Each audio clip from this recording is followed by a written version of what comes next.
I dreamed of a boy who was born in the land of Puritania, and his name was John. And I dreamed that when John was able to walk, he ran out of his parents' garden on a fine morning onto the road.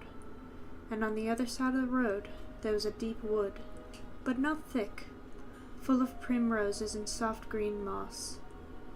When John set eyes on this, he thought he had never seen anything so beautiful, and he ran across the road and into the wood, and was just about to go down on his hands and knees to pull up the primroses by handfuls, when his mother came running out of the garden gate, and she also ran across the road and caught up John and smacked him soundly, and told him he must never go into the wood again. And John cried, but he asked no questions, for he was not yet at the age for asking questions. Then a year passed, and then another fine morning John had a little sling, and he went out into the garden, and he saw a bird sitting on a branch.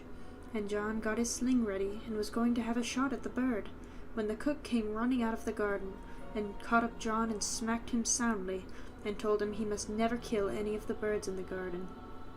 "Why?" said John.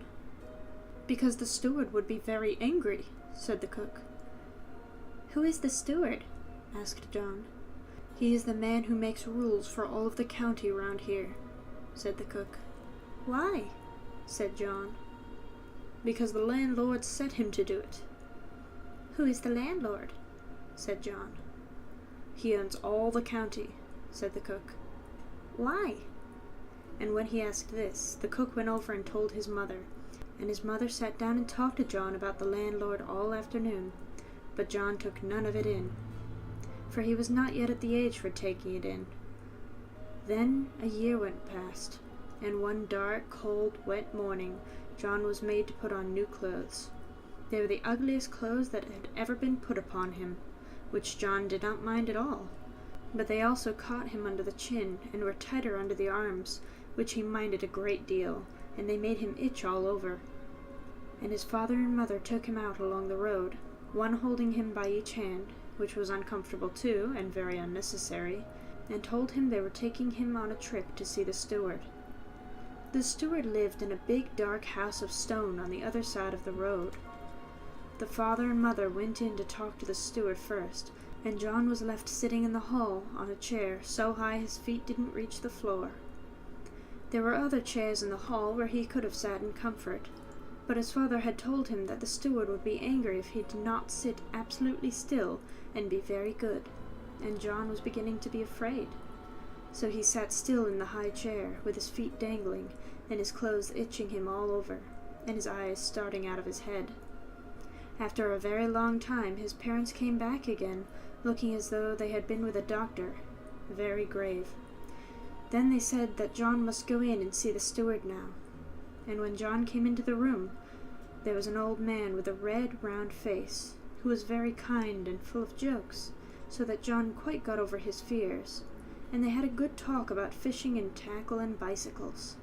But just when the talk was at its best, the steward got up and cleared his throat.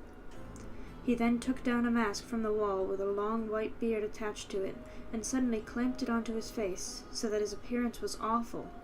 And he said, "Now I am going to talk to you about the landlord.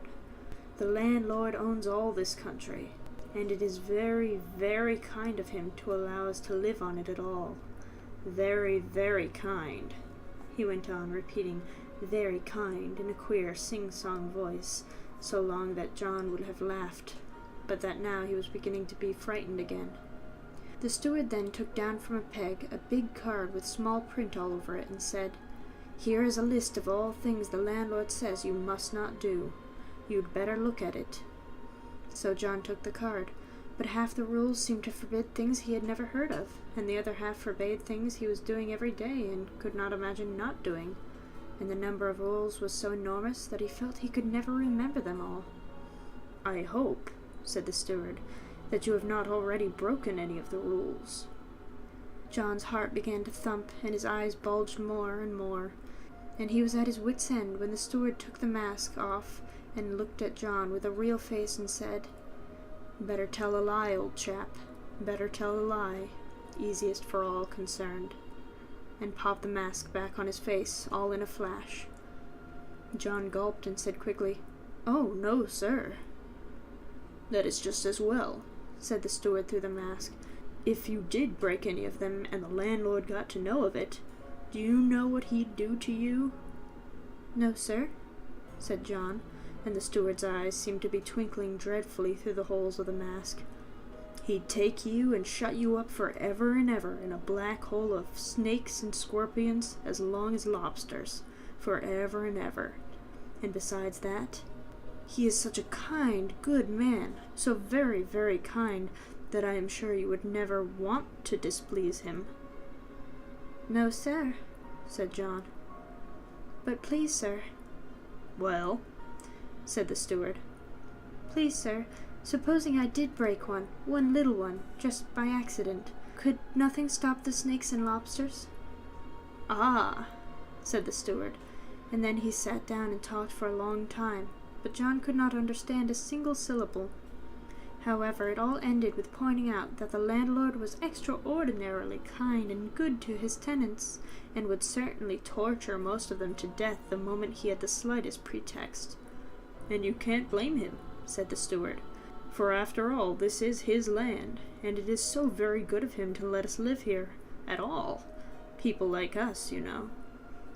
Then the steward took off his mask and had a nice, sensible chat with John again, and gave him a cake and brought him out to his father and mother. But just as they were going, he bent down and whispered to John's ear, "I shouldn't bother about it all too much if I were you." At the same time he slipped the card of rules into John's hand and told him he could keep it for his own use.